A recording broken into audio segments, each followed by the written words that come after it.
Hello दोस्तों, स्वागत है आप लोग का आकाश एजुकेशनल चैनल के ऊपर। मैं आप लोग का दोस्त आकाश। मुझे उम्मीद है कि आप लोग अच्छे होंगे। आज के इस लेक्चर में हम लोग क्लास 11 का इकोनॉमिक्स का चैप्टर नंबर 2 मनी का लेक्चर नंबर 2 लेके आ गए, जिसमें हम लोग definitions of money, evolutions of money, types of money को हम लोग इसमें 3 टॉपिक को एक्सप्लेन करके मिलेगा आप लोग को। इसका लेक्चर नंबर ऑलरेडी कल के दिन अपलोड है, अगर नहीं देखो तो लिंक डिस्क्रिप्शन में जाकर देख लेना। उसमें मैंने आपको मनी का मीनिंग, बार्टर सिस्टम का डेफिनेशन और difficulties in barter system explain करके दिया है। अगर आप फर्स्ट चैप्टर भी नहीं देखे तो प्लेलिस्ट सेक्शन में जाकर देख लेना। ओके दोस्तों, आइए बिना किसी देरी से आज के इस लेक्चर को हम लोग स्टार्ट करते हैं। सबसे पहला डेफिनेशंस ऑफ मनी। इसमें टोटल 2 लोगों ने डेफिनेशन दिया और क्या क्या दिया ये हम लोग उनके बारे में देख लेते हैं। सबसे फर्स्ट डेफिनेशन है प्रोफेसर क्रोदर। प्रोफेसर क्रोदर का डेफिनेशन क्या है ये देखते हैं। Money is anything that is generally acceptable, has a means of exchange and at the same time acts as a measures and a store of value।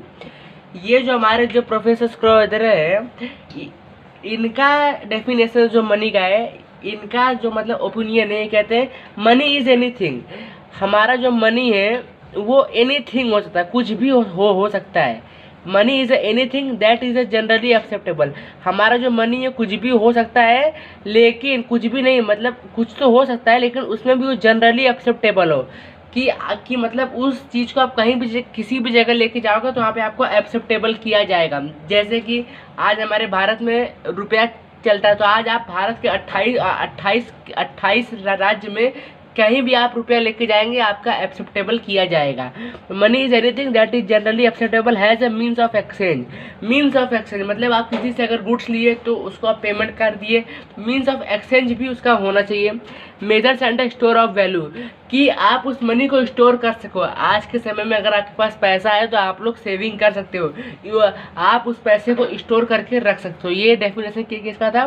Professor स्क्रोदर का definition था। Okay, आइए हम लोग सेकंड डेफिनेशन पढ़ते हैं जिसका नाम है प्रोफेसर वॉल्कर का डेफिनेशन क्या है।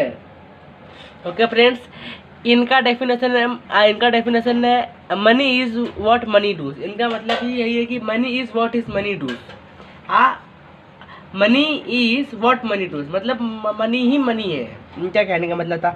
आपको डेफिनेशन ऑफ मनी समझ में आया होगा, मुझे उम्मीद है।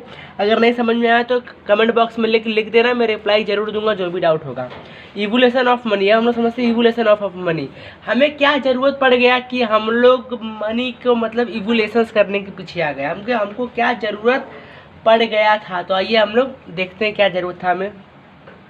Money has come into expanse by evolutions and not by revolutions.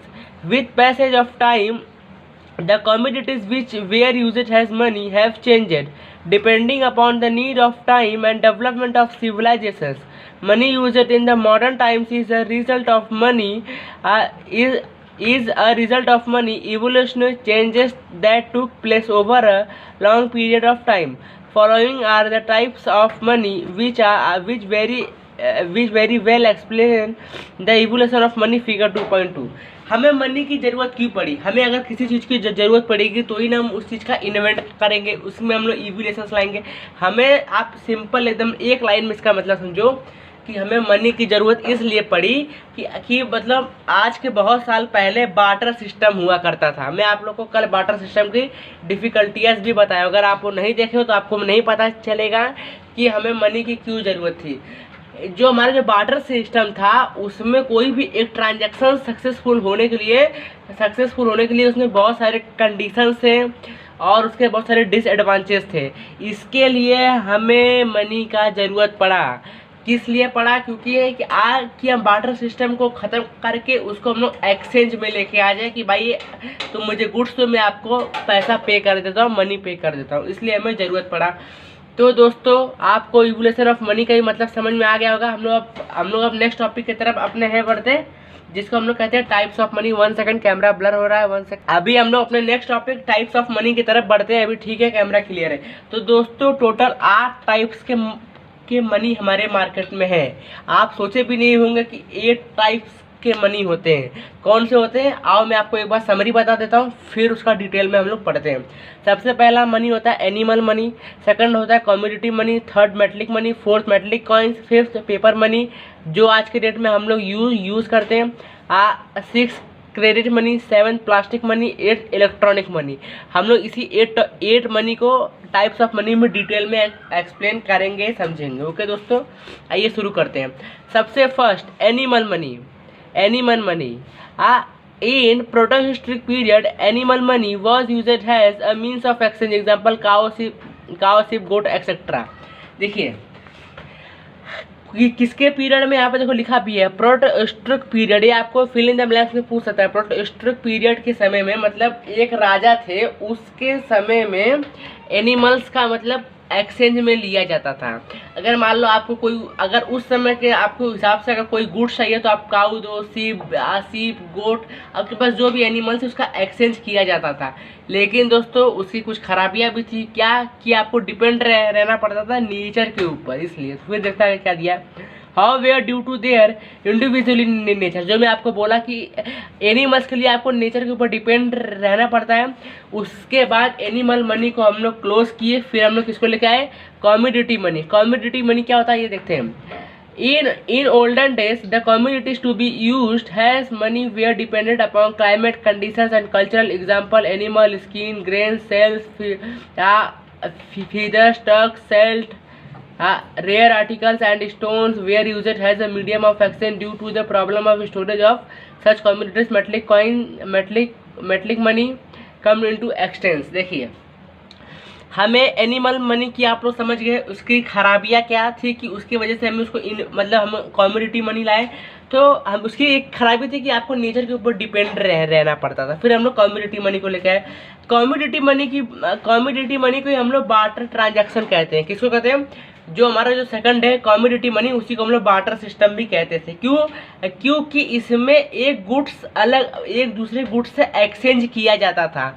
लेकिन इसकी भी एक खराबी थी। इसकी क्या खराबी थी कि इसमें आपको क्लाइमेट के ऊपर पूरा डिपेंडेंट रहना पड़ता था कि अगर क्लाइमेट अच्छा है तो अच्छा होगा, क्लाइमेट के ऊपर, कल्चर के ऊपर, ये सब इसमें कंडीशंस थे। अभी आप बोलोगे क्लाइमेट कैसे, फॉर एग्जांपल मैं एग्जांपल के लिए देख लो, अगर आज के समय में अगर आप खेत में धान लगाओगे तभी वो चावल बन के निकलेगा। तो उसमें क्या आपको क्लाइमेट के ऊपर निर्भर होना पड़ेगा।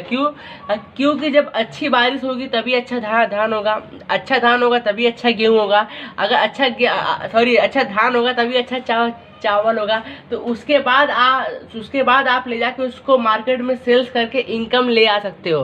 तो आप किसके ऊपर निर्भर हुए, आप लोग क्लाइमेट के ऊपर निर्भर हो गए। अगर बारिश हुआ तो ठीक है, अगर सूखा पड़ गया तो सब बेकार। तो इसमें एक सबसे बड़ा प्रॉब्लम था किस चीज़ का, क्लाइमेट और कल्चर, क्योंकि कल्चर भी बहुत मायने रखा जाता। तो आप एग्जांपल के लिए क्या ले सकते हो, एनिमल का स्किन। अभी कोई भी जानवर हो गए, उनका स्किन जो ऊपर का जो उनका जो चमड़ा रहता है सब उसको भी एक्सचेंज करते थे। फीदर, सेल्ट, नमक, ये सब मीडियम ऑफ एक्सचेंज होता था। इसकी ये खराबी थी कि हमें क्लाइमेट के ऊपर निर्भर रहना पड़ता था। तो इसी को सब लोग देखते हुए सब लोग मेटलिक मनी को लेके आए। अब आइए हम लोग मेटलिक मनी भी देख लेते हैं। What do you mean by metallic money. Third, metallic money use A durable metal such has. और हाँ, कमोडिटी मनी की एक खराबी और थी कि आप इसको स्टोर कहाँ करोगे, इसका स्टोर करने का भी सबसे बड़ा प्रॉब्लम था। अब हम लोग मेटलिक मनी को देखते हैं। देखिए मेटलिक मनी क्या होता है, आप लोग इधर भी देख सकते हो। इस प्रकार के कुछ मेटलिक मनी होते हैं। ये जो आप लोग यहाँ पे देख रहे हैं, इस प्रकार से कुछ मेटलिक मनी होते हैं। तो ये देखते हैं, metallic money use durable metals such as gold, silver, copper, aluminium, nickel etcetera. However sequences of precious metals and lack of infinity in metallic pieces gave rise to the use of metallic coins. देखिए metallic money बनाए किस तरीके से जाते थे। तो देखिए metallic money बनाया जाता था गोल्ड से, सिल्वर से, कॉपर, एल्युमिनियम, निकाइल एक्सेट्रा, जितनी भी प्रकार की धातुआं थी उसी को हम लोग मेटलिक मनी में कन्वर्टेशन करके अपने ट्रांजैक्शन को सक्सेसफुल कर देते हैं। लेकिन मेटलिक मनी की क्या खराबी थी, तो मेटलिक मनी की ये खराबी थी, यहाँ पर देखो लिखा है लैक ऑफ इन्फॉर्मेटिव, कि अगर हम उसी तरीके से हम लोग मेटलिक मनी अगर हम धरती में से गोल्ड, सिल्वर, कॉपर, एल्युमिनियम निकालते जाते तो एक समय ऐसा आता कि वो ख़त्म हो जाता। तो मतलब हमारे पास क्या था, लैक ऑफ इन्फॉर्मेटिव था कि क्या अगर आप उसको निकाल भी लोगे तो मेटलिक पीसेस कैसे करोगे। तो ये उसकी खराबी होने की वजह से हम लोग मेटलिक कॉइन्स को लेके आ गए। किसको लेके आ गए? मेटलिक कॉइन्स से। तो आइए हम लोग इसको भी देख लेते क्या दिया है। पॉइंट हमारा फोर्थ क्या है? Metallic coins.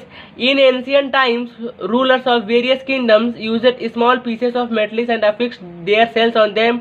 With the passage of time the monitoring system was taken over by the government authorities with a view to give informative and legal status. So metallic coins can be classified as under.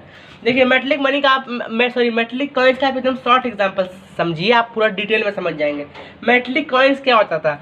जैसे कि पहले समय में राजा महाराजा होते थे तो वो सब क्या करते थे कि मतलब कि वो मेटलिक मनी को ही लेके आते थे, उसके ऊपर उस मेटलिक मनी के ऊपर वो अपना स्टैम्प मार देते थे, मेटलिक कॉइन्स बना देते कि उसमें उनका जो भी राजा रहता था वो अपना स्टैम्प मारने के बाद वो अपने प्रजा को दे देता था कि भाई आप लोग इसका ट्रांजैक्शन कर सकते हो। उसी को हम लोग मेटलिक कॉइन्स कहते हैं। ओके, अभी अगर आप आज के डेट में आप देखोगे तो अगर आप 1 रुपया, 2 रुपया, 5 रुपये का सिक्का उठा के देखोगे तो उसके पीछे आपको भारत सरकार का स्टैम्प दिखेगा। तो आप उसी एग्जांपल से उसको रिलेट कर सकते हो। ओके, अब आइए हम लोग अपने पाँचवें के हमारा जो 5th दिया उसके ऊपर बढ़ते हैं, paper money. What do you mean by paper money? Paper money आप लोग ऐसे समझ लोगे, आज के डेट में जो आप लोग के पास जो नोट पड़े हैं, चाहे वो 10 रुपये का नोट हो, 20 रुपये का, 50 रुपये का, 100 रुपये, 500, 2000, किसी का भी नोट हो, कोई भी नोट हो, उसी को हम लोग पेपर मनी कहते हैं। क्योंकि जो आपका नोट है वो पेपर के ही फॉर्मेट में आता है, उसी को हम लोग पेपर मनी कहते हैं। जिसको हमें इशू कौन करता है? रिजर्व बैंक ऑफ इंडिया, जो कि भारत में शॉर्ट फॉर्म में हम लोग RBI भी कहते हैं। ओके, आपका पेपर मनी वही होता है। बैंक मनी और क्रेडिट मनी, हम लोग एक सुने थे क्रेडिट मनी क्या होता है? बैंक मनी, अगर आपने किसी को चेक दिया, अभी देखो अभी आपने अपने क्लास 11th में किसी भी कॉलेज में एडमिशन करवाया होगा तो आप लोग ने वहाँ पे चेक दिया होगा, डिमांड ड्राफ्ट दिया होगा, चाहे आप उसको ऑनलाइन पेमेंट किए होंगे, वो सारी चीज़ें हम लोग क्रेडिट मनी में काउंट करते हैं। इसका आप एक सिंपल डेफिनेशन आप समझिए कि अगर कोई भी अमाउंट ऑनलाइन के द्वारा किसी को अगर ट्रांजैक्शन किया जाता है तो उसको हम लोग बैंक मनी या तो क्रेडिट मनी के नाम से कहते हैं। देखो आपको पेपर में क्वेश्चन थोड़ा सा कंफ्यूज करने के लिए पूछा जा सकता है कि बैंक मनी और क्रेडिट मनी क्या है। तो आप लोग को समझना है कि बैंक मनी, क्रेडिट मनी दोनों एक ही मनी है, बैंक के द्वारा ट्रांजैक्शन किया जाता है। ओके, फिर आपको 7 क्या दिया? Plastic money. What do you mean by plastic money? आज के डेट में प्लास्टिक मनी सब लोग यूज़ करते हैं, लगभग सब करते हैं। प्लास्टिक मनी में क्या था? तो प्लास्टिक मनी में जैसे कि डेबिट कार्ड, एक क्रेडिट कार्ड, जिसको हम लोग ATM भी कार्ड भी बहुत लोग कहते हैं, लेकिन एक्चुअली वो डेबिट कार्ड ही होता है। डेबिट कार्ड, क्रेडिट कार्ड, ये सब होता है। ये सब हमारा प्लास्टिक मनी में काउंट किया जाता है। ओके, अभी प्लास्टिक मनी के बाद हमारा कौन सा मनी आ गया? Electronic money. इलेक्ट्रॉनिक मनी हम लोग किसे कहते हैं? UPI को। अगर आप किसी को भी पेमेंट UPI के द्वारा सेंड करते हैं तो उसको हम लोग इलेक्ट्रॉनिक मनी कहते हैं। आप ये बोलोगे एक एग्जांपल दो, तो एग्जांपल के लिए गूगल पे, फ़ोन पे, अपना पेटीएम एक्सेट्रा, बहुत सारे ऐसी एप्लीकेशन है कि आप उससे ट्रांजैक्शन कर सकते हो। व्हाट्सएप पे, Bhima UPI, all India 1 QR, ऐसे बहुत सारे एप्लीकेशन मार्केट में अवेलेबल है। ओके फ्रेंड्स, इलेक्ट्रॉनिक मनी आपको यही है। मुझे उम्मीद है कि आप लोगों को definition of money, evolution of money, types of money, तीनों टॉपिक समझ में आया होगा। अगर फिर भी कुछ डाउट होगा तो कमेंट बॉक्स में लिख देना, मैं रिप्लाई 100% दूंगा। इस वीडियो के डिस्क्रिप्शन में लिंक है, मेरे इंस्टाग्राम और टेलीग्राम चैनल का लिंक है, वहाँ मुझे जाके पूछ सकते हो, रिप्लाई मिलेगा 100%। मिलेंगे नेक्स्ट लेक्चर में, तो उसमें हम लोग quality of money, function of money, concept of black money को टॉपिक को क्लियर करेंगे। ओके दोस्तों, तब तक के लिए जय हिंद।